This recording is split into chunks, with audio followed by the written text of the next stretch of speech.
The letter that never reached. Long ago, in a quiet little village surrounded by green hills, there lived a man named Aaron. He was a simple man, kind, calm, and full of hope. Every Sunday evening, he sat by his wooden desk near the window and wrote a letter to the woman he loved, Emily. Emily had moved to the city years ago, and Aaron never saw her again. But he kept writing. He wrote about the rain, the smell of the fields, the stars that shone brighter in his small village, and the memories that refused to fade.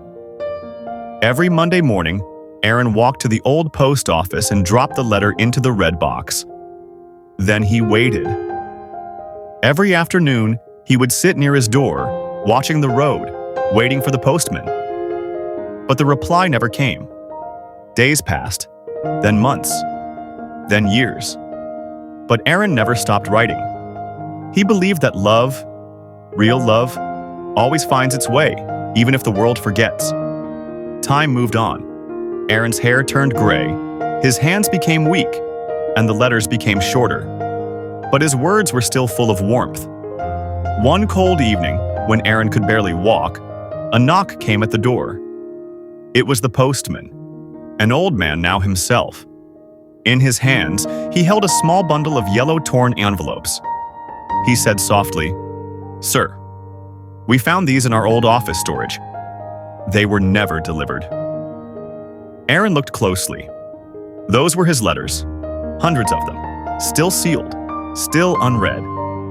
His eyes filled with tears, but there was no anger in them.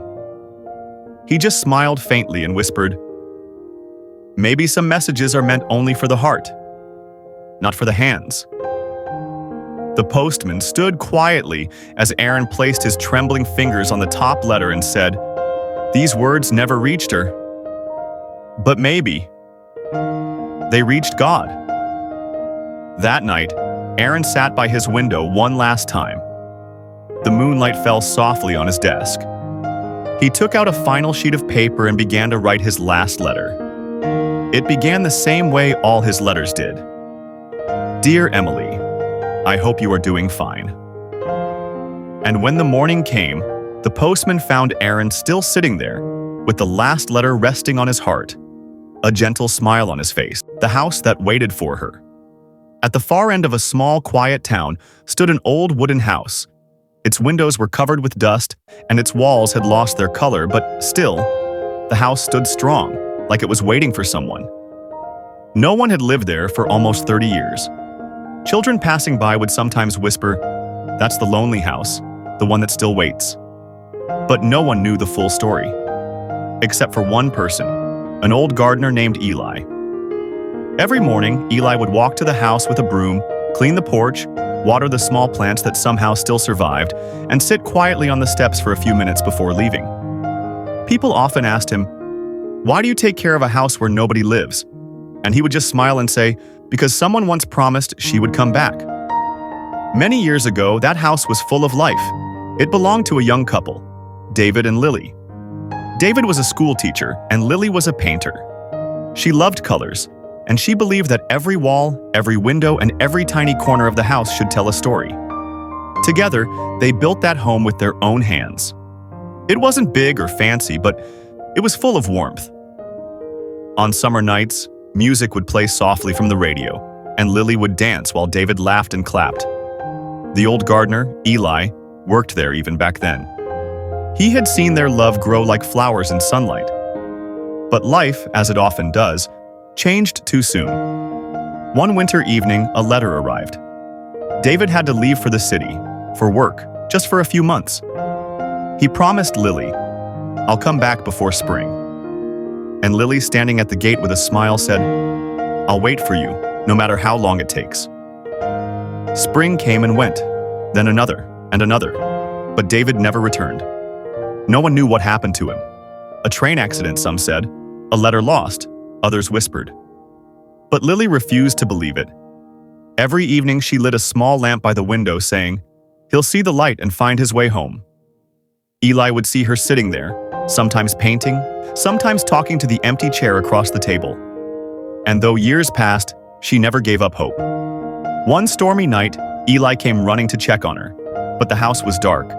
The lamp by the window had gone out. Inside, Lily was sitting near the fireplace holding David's old scarf, smiling gently and whispering, "I think I hear his steps now." And that night, she closed her eyes forever, still waiting. After that, the house slowly fell silent. No one moved in, but Eli couldn't leave it empty.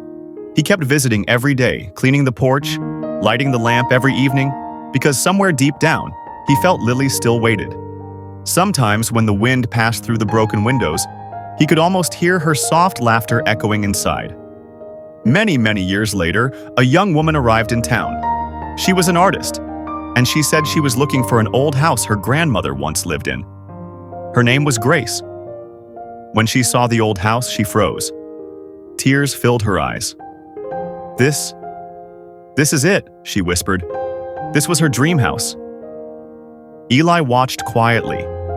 Grace walked inside slowly, her fingers brushing over the dusty walls. She found an old painting, half-finished, still bright after all these years. It was of the same house, but with a man standing at the gate and a woman waiting at the door. Eli said softly, "She painted that while waiting for him." Grace nodded. "She was my grandmother, Lily." That evening, Grace lit the old lamp by the window again, the same spot where Lily had kept it burning for years. And for a brief moment, Eli thought he saw something. Two shadows standing near the door, hand in hand, smiling. He rubbed his eyes. The wind blew gently, and the lamp flame flickered, as if someone had finally come home. Grace decided to stay in the house. She repainted the walls, filled the rooms with light and color again. But she kept one thing the same: the old lamp by the window. Every evening before sunset, she lights it. And the people in the town say, when the night is quiet and the moon is full, you can still hear the soft tune of an old radio and see two shadows dancing slowly under the yellow light. David and Lily, together at last. Because some promises don't die with time. They just wait until love finds its way home.